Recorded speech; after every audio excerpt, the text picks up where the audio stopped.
आए हिंदुस्तान वासियों, औरंगजेब के ऊपर उंगलियां उठाने वालों, औरंगजेब को गद्दार कहने वालों, औरंगजेब को मंदिर तोड़कर मस्जिद बनाने वाले कहने वालों, औरंगजेब ने उस जगह पे क्या किया, असली शक्ल में आई और उस आदमी को पकड़ा, उस अय्याश बादशाह को पकड़ा और पकड़ने के बाद कहा, ये बादशाह मैं सुना हो तुम अय्याश हो, तुम हिंदू लड़कियों को छेड़ा करते हो, तुम हुस्न जमाल देखकर लोगों को लड़कियों को छेड़ा करते हो, जानते हो उसका अंजाम आज तुम्हारे साथ क्या होने वाला है। औरंगजेब के बारे में तरह तरह की बातें हो रही है। औरंगजेब के बारे में ये कहा जा रहा है कि मंदिर तोड़ा, ये किया वो किया, हिंदू बहनों के साथ इंसाफ नहीं किया, हिंदू औरत के साथ इंसाफ नहीं किया। औरंगजेब के बारे में एक वाकया सुनिए। औरंगजेब यही वह शख्स था जिन्होंने एक बनारस की लड़की के साथ इंसाफ किया था। हिंदू लड़की थी, बनारस की सरजमीन जहां पर मैं अभी ज़ेरे तालीम हूं, मैं वहां खुद गया, वहां की शहर को मैंने देखा, वहां के लोगों से भी मैंने ये वाकया पूछा। बनारस की सरजमीन पर एक हिंदू लड़की थी, पंडित की बेटी थी, पंडित का नाम राम लाल, उन बेटी का नाम शकुंतला था, बहुत खूबसूरत थी। औरंगजेब ने एक मुल्क के अंदर एक मुसलमान बादशाह, मुसलमान लीडर चुना था, लेकिन हर मुसलमान ऐसा नहीं है। उसने क्या काम किया, जब भी कोई औरत खूबसूरत नजर आती थी, कोई औरत खूबसूरत नजर आती थी, उनकी नजर में अगर लग जाए या फिर अपने पुलिस को भेजा करता था और पुलिस जाती थी, पता करती थी कि कहाँ पर खूबसूरत लड़की है। अगर किसी औरत के हुस्न जमाल पर उनकी नजर पड़ जाती तो मेरे भाइयों, वो बादशाह उन लड़की को लेटर लिखता कि आ जाओ हमारे कमरे में, आ जाओ हमारे घरों में। आखिर मैं बताना चाहूंगा कि औरंगजेब ने उस लड़की के साथ इंसाफ किया या नहीं। एक मर्तबा पता चल गया कि पंडित की खूबसूरत लड़की है और उस बादशाह को पता चल गया है। बादशाह ने लेटर भेजा, पंडित के पास लेटर भेजा कि आप अपनी बीबी, आप अपनी बेटी को मेरे मोहल्ले में भेज दीजिए, मेरे कमरे में भेज दीजिए, मेरे मोहल्ले में मेरे कमरे में भेज दीजिए। पंडित के पास लेटर आया, चिट्ठी आया, पंडित परेशान हो गई, लेकिन वो हिंदू बहन बड़ी पर्दा करने वाली थी। उसने कहा, अब्बू जब ऐसा मामला है मैं खुद मर जाती हूँ, आपकी इज्जत, मोहल्ले पे आपकी इज्जत का चर्चा है, लोग आपकी इज्जत करते हैं, अगर मेरे साथ मुंह काला किया जाए तो आप रुस्वा हो जाएंगे, मोहल्ले में लोग आपको बुरी नजर से देखेंगे, ऐसा करते हो कि मैं खुद मर जाती हूँ। बाप ने बेटी को तसल्ली दिलाई, कहा बेटी तुम ऐसा नहीं कर सकती हो। कुछ दिन बाद ऐसा हुआ, फिर लेटर आया, कहा देखो बात, देखो पंडित, तुम अगर अपनी बेटी को नहीं भेजते हो, ऐसा करो आप उनके साथ मेरी शादी दिला दीजिए। बेटी ने कहा, अब्बू अगर ऐसा लेटर आया है तो आप 15 दिन का टाइम ले लीजिए, 15 दिन के बाद मैं दुल्हन बन के उनके घर चली जाऊंगी। अगर मैं भाग कर जाऊंगी या मुझे पकड़ कर ले जाया जाएगा तो आप रुस्वा हो जाएंगे, इसलिए मैं सही तरीके से उनके साथ निकाह कर लूंगी, लेकिन 15 दिन का वक्त मैं मांग रही हूँ। बाप ने कहा, बेटी तुम 15 दिन का वक्त क्यों मांग रहे हो? बेटी कहती है, अब्बू आप नहीं समझ पाएंगे, आप मुझे 15 दिन का टाइम दीजिए। कहा ठीक है। ये लड़की मर्दाना चोला पहनकर, राजा महाराजा का लिबास पहनकर, औरत का लिबास उतार दिया, मर्द का लिबास पहनकर घोड़े पे सवार हो गया और औरंगजेब के महल में चला गया, औरंगजेब के दरबार में चला गया। औरंगजेब मस्जिद में खुतबा देकर, जुमे की नमाज पढ़ाकर बाहर निकल रहे थे। उसने एक लेटर दिया, कहा फला जगह पे एक बादशाह है जो मेरी इज्जत के साथ खेलना चाहता है, जो मेरी आबरू के साथ खेलना चाहता है, मुझसे निकाह करना चाहता है, मुझसे जबरदस्ती करना चाहता है। औरंगजेब ने कहा, बेटी तुम घबराओ नहीं, तुम अभी घर जाओ, बाकी मैं संभाल लेता हूँ क्या करना है। वो लड़की चली आई, पंडित ने पूछा बेटी कहाँ गई? कब मैं औरंगजेब के पास गई थी, औरंगजेब बादशाह के पास गए, औरंगजेब बादशाह के पास गई थी, आलमगीर बादशाह के पास गई थी। क्या हुआ, क्या जवाब मिला? का कुछ नहीं कहा, वो मेरे घर आएंगे। पंडित कहता बेटी मैं तुम्हें इसलिए कह रहा था किसी के वहां मत जाओ, वो बादशाह है, उसका कोई कुछ नहीं कर सकता है, तुम क्यों गई? बेटी ने एक बात पंडित से कही, मुझे उम्मीद है औरंगजेब मेरे हक में फैसला करेगा, इसलिए कि औरंगजेब ने मुझे बेटी कहा है, और जो कोई इंसान किसी को बेटी की नजर से देखेगा उसके साथ वो इंसाफ करेगा, उसके साथ वो अदल करेगा, इसलिए मुझे उम्मीद है कि वो मेरे साथ इंसाफ करेगा, अच्छा सलूक करेगा। 15 दिन के बाद बाराती आ जाती है, डोली आ जाती है, उस लड़की को ले जाने की तैयारी हो रही है। औरंगजेब भी फकीरी लिबास में भेष बदलकर फकीराना हालात में आ जाते हैं, कटोरा लेकर आ जाते हैं और उस अय्याश बादशाह के सामने भीख मांगना शुरू कर देते हैं। क्योंकि अगर औरंगजेब अपनी असली शक्ल में आएंगे तो पहचान जाएंगे कि औरंगजेब है, इसलिए लिबास बदल लिया, फकीराना हालात, भीख मांगने लगे।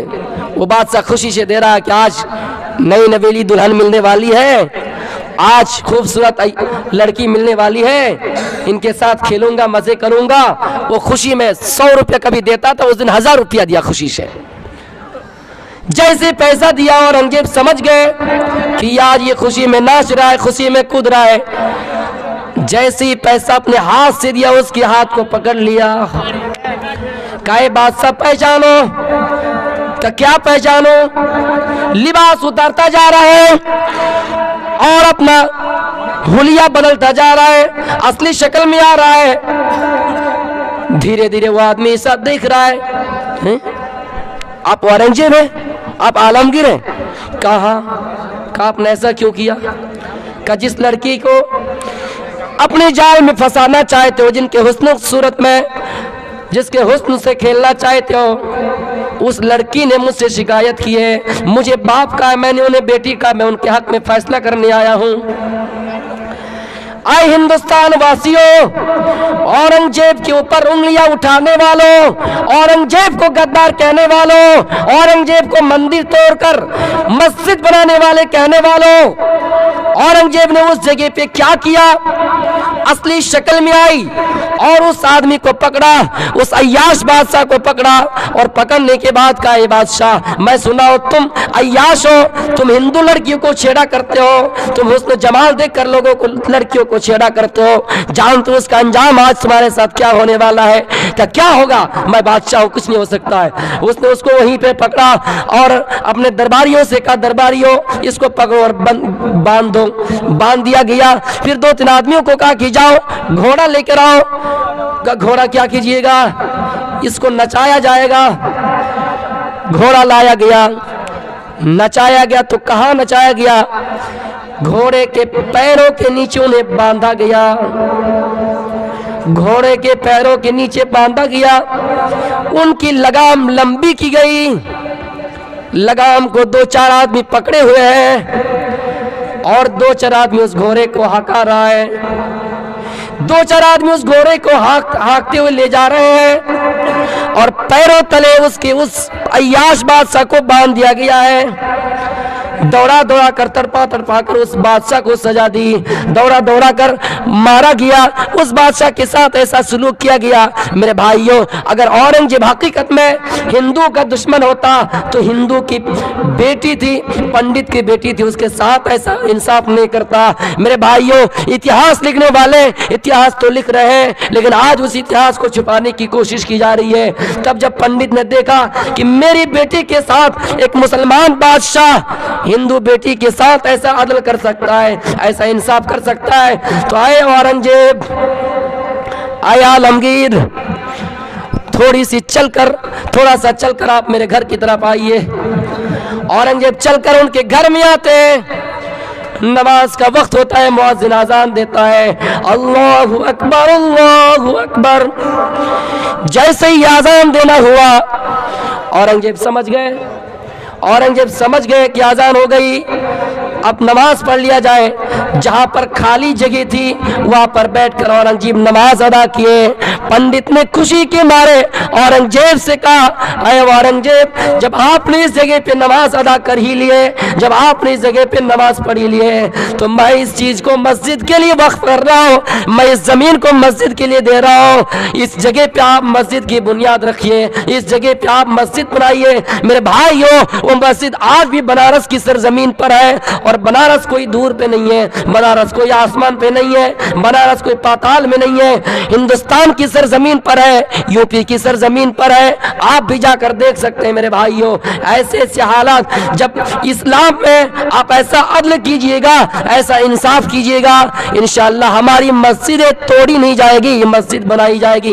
एक पंडित होकर जब ऐसा इंसाफ उनकी बेटी के साथ हुआ मेरे भाइयों, तो उन्होंने मस्जिद बनाने के लिए जगह दी। तो हिंदुस्तान में अच्छी जो तारीख है उनको बताया नहीं जाता है, उसको हरदम छुपाने की कोशिश की जाती है, और सिर्फ ये दिखाया जाता है कि ये मंदिर, ये मस्जिद, ये मंदिर, ये मस्जिद। मेरे भाइयों, अल्लाह के रसूल सल्लल्लाहु अलैहि वसल्लम जब मस्जिद ज़िरार के बारे में मालूम किया, आपको खबर हुई कि इस मस्जिद में मुनाफिकीन साजिश के तहत मस्जिद बनाए, इस मस्जिद के नीचे खुफिया तौर पर ज़ीरा रखा गया है, तलवार रखी गई है, इस मस्जिद के नीचे हथियार रखा गया है। मेरे भाइयों, कुल्हाड़ी वगैरह जो भी हथियार रखे गए हैं, अल्लाह के रसूल को पता चला कि इसमें नमाज अदा करने के लिए मस्जिद नहीं बनाई गई है। हर धर्म में शादी का रस्म रिवाज है, लेकिन धर्म में यह चीज मुतय्यन नहीं है कि कब शादी हो, उनकी उम्र क्या है। इस्लाम में अल्लाह के रसूल की शादी हजरत आयशा रज़ियल्लाहु ताला अन्हा से हुई। तब आयशा रज़ियल्लाहु ताला अन्हा की उम्र 6 से 7 के बीच थी। उसी तरह रामचंद्र जी की शादी जब सीता माता से हुई, तब सीता की उम्र 6 साल थी। संविधानिक तौर पर 18 साल 16 साल की उम्र कैद है, लेकिन मजहब की दृष्टि से देखा जाए तो कोई उम्र कैद नहीं है। 7 फेरे लिए जाते हैं, और 7 फेरे में एक दूसरे को 7 वचन दिया जाता है। लड़की शौहर से मुतालबा करती है, कन्या वर से मुतालबा करती है कि अगर आप इन वचनों को देने का मुझसे वादा करते हैं, अगर आप मुझे ये वचन देते हैं तो ही मैं आपसे निकाह करना चाहती हूँ, वरना आपसे निकाह करना नहीं चाहती हूँ। मेरे भाइयों, वो चीज़ इस्लाम में है या नहीं? आइए मैं उस मंत्र को पहले पढ़ता हूँ। तीर्थवर्तुधापनि यज्ञ कर्म मया सहे कुर्ययम वमांग मयामि तदा तौदियंबर वीति कन्या वचनम प्रथम कुमारी। पहला मंत्र दुल्हन दूल्हा से ये मांगती है, कन्या वर से मांगती है, बीबी शौहर से ये मांगती है कि ऐ मेरे शौहर, अब आप मेरा पति होने वाला है, आपके साथ मेरी शादी होने वाली है। अगर आप कोई नेक अमल करो, तीर्थ यात्रा को जाओ, गंगा को जाओ, तो मुझे भी अपने साथ लेकर जाना। कोई व्रत रखो, रोजा रखो, उपवास रखो, तो मुझे भी अपने संग लेकर जाना। हिंदू धर्म के अंदर ये तालीम है कि औरत की शादी उस वक्त होगी, औरत शौहर से ये कहेगी, जीवन साथी लाइफ पार्टनर से ये कहेगी कि आए मेरे शौहर, होने वाले शौहर, अगर आप इस चीज का वचन मुझे देते हैं कि जब भी आप नेक अमल करो, कोई तीर्थ यात्रा को जाओ, तो मुझे भी अपने साथ लेकर जाना, मुझे भी अपने संग लेकर जाना। अगर आप इस चीज का वचन मुझे देते हैं तो ही मैं आपके निकाह में आना चाहती हूँ, आपके विवाह में आना स्वीकार करती हूँ, आपके वमांग में आना स्वीकार करती हूँ, वरना नहीं। ये हिंदू धर्म की तालीम है। इस्लाम क्या कहता है? या अय्युहल्लज़ीना आमनू कू अंफुसकुम व अहलीकुम नारा। ऐ ईमान वालो, तुम अपने आप को जहन्नम की आग से बचाओ, जहन्नम के अजाब से बचाओ, और अपनी बीवी बच्चों को भी जहन्नम की आग से बचाओ। तुम खुद नेक अमल करो और अपनी बीवी को भी हुक्म दो, तुम नमाज पढ़ने जाओ तो अपनी बीवी को हुक्म दो, कहे मेरी बीवी मैं नमाजी हूँ तुम भी नमाज पढ़ो, आए मेरी बीवी मैं रोज़ा रखता हूँ तुम भी रोज़ा रखो, आए मेरी बीवी मैं हज करने के लिए जा रहा हूँ मेरे पास इतनी इस्तिताअत है तुम भी मेरे साथ चलो। इस्लाम तो यही बताता है कि आए लोगों, आए ईमान वालों, अगर तुम नेक अमल कर रहे हो तो तुम अपनी बीवी को भी वही हुक्म दो, अगर तुम जहन्नम से बचने की तैयारी कर रहे हो तो अपनी बीवी को भी जहन्नम की आग से बचने के लिए कहो। इस्लाम में क्या नहीं है? हर चीज दुनिया में किसी भी मजहब में अगर अच्छी बात या दुनिया के कोई भी अच्छे इंसान अगर अच्छी बात कहता है इस्लाम में उसको तलाश कीजिएगा जरूर मिल जाएंगी। इस्लाम में हर चीज है मेरे भाइयों। यहाँ तक अल्लाह के रसूल सल्लल्लाहु अलैहि वसल्लम ने हुक्म दिया, ऐ लोगों अगर तुम नमाज पढ़ते हो, तुम अगर जन्नत जाने की तैयारी कर रहे हो तो अपने बीवी को भी जन्नत जाने की तैयारी करने कहो, जहन्नम की आग से बचने के लिए कहो। जहन्नम का अज़ाब बहुत बड़ा खतरनाक और सख्त है, चिमटने वाला है। मेरे भाइयों इस्लाम ने वही तरगीब दिलाई है जो उस जगह पे कहा गया है कि जब तीर्थ यात्रा को जाओ तो अपनी बीवी को भी संग लेकर जाना। अल्लाह के रसूल सल्लल्लाहु अलैहि वसल्लम कुरैश वालों को डराया करते थे, आए कुरैश वालों अनक़िज़ू अनफुसकुम मिनन नार, आए कुरैश वालों अपने आप को जहन्नम की आग से बचाओ, अपने आप को जहन्नम के अज़ाब से बचाओ, खुद बचो और अपने आल वयाल को भी बचाओ। कुरैश वालों को आपने मुखातब करते हुए फरमाया मेरे भाइयों आपने सिर्फ कुरैश वालों को नहीं कहा, यहाँ तक कहा कि आए मेरी बेटी फातिमा या फातिमा तो बिन्त मुहम्मदिन सल्लल्लाहु अलैहि वसल्लम अनक़िज़ी नफ्सकी मिनन नार, आए फातिमा, आए मेरी बेटी, आए फातिमा बिनते मोहम्मद तुम अपने आप को जन्नत जाने की तैयारी करो, जहन्नम की आग से बचाने की कोशिश करो, जहन्नम की आग से बचने की कोशिश करो, इसलिए कि क़यामत के दिन मैं तुम्हारा काम नहीं आ सकता। जो कुछ मुझसे मांगना इसी दुनिया में मांग लो, क़यामत के दिन मैं तुम्हें कुछ नहीं दे सकता। मेरे भाइयों इस दुनिया में जो कुछ देना है आप दे सकते हैं, लेकिन क़यामत के दिन कुछ नहीं दे सकते हैं।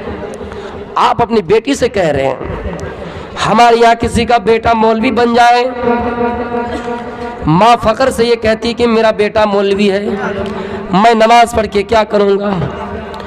किसी का शौहर अगर मौलवी है वो बीवी कहती कि मेरा शौहर मौलवी है, मैं नमाज पढ़ के क्या करूँगी। मेरे भाइयों ऐसी सोच रखने वाले एक बात याद रखना, जब क़यामत के दिन तुझे जहन्नम में डाला जाएगा तुझसे आखिरी ख्वाहिश पूछी जाएगी। जिस तरह किसी को फांसी दी जाती है दुनिया में, उनसे आखिरी ख्वाहिश पूछी जाती है कि तुम्हारी आखिरी इच्छा क्या है। वो कहता है मुझसे आखिरी इच्छा है कि मुझे माँ से मिलना है, बाप से मिलना है। क़यामत के दिन जहन्नमियों से पूछा जाएगा तुम्हारी आखिरी इच्छा क्या है, तुम्हारी आखिरी तमन्ना क्या है। जहन्नमी कहेंगे यवद्दुल मुजरिमु लौ यफ्तदी मिन अज़ाबि यौमिज़िन बिबनी, आय अल्लाह मेरे बेटे को जहन्नम में डाल दे, आय अल्लाह मेरी बीबी को जहन्नम में डाल दे, आय अल्लाह मेरी बेटी को जहन्नम में डाल दे, मेरे कुंबे को जहन्नम में डाल दे, सिर्फ मुझे जन्नत में दे दे।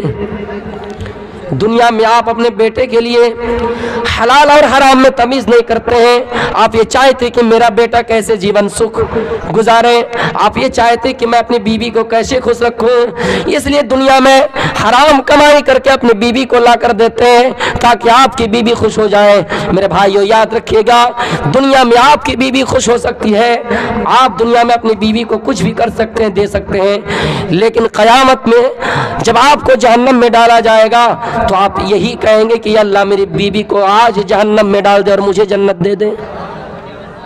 आप यही बात कहेंगे। इसलिए वहां जो ये तालीम है यहां पर भी वही तालीम है। इंशाअल्लाह हिंदुस्तान की तारीख पर आऊंगा और एक दो वाक़ियात इस्लामी बोलना मुनासिब समझता हूं।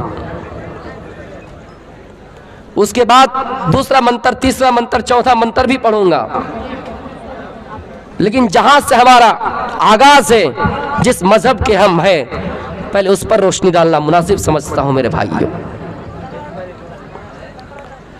इस्लाम ने यहां तक कहा ऐ लोगों अगर आप अपनी बीवी की तरबियत करते हैं, आप अपने बच्चों की तरबियत करते हैं, वही औलाद अगर दुनिया में आप उसने उसको पढ़ाया लिखाया, दुनिया में आपने उसको सही तरबियत दी, दुनिया में आपने उसको सही रास्ते पर लगाया, मुस्लिम शरीफ की हदीस सैयदउ लहू, वो आपके लिए दुआ करेंगे और वो दुआ अल्लाह कबूल कर लेंगे, आपके लिए वो औलाद शिफात करेंगी और आपको जन्नत में दाखिल किया जाएगा।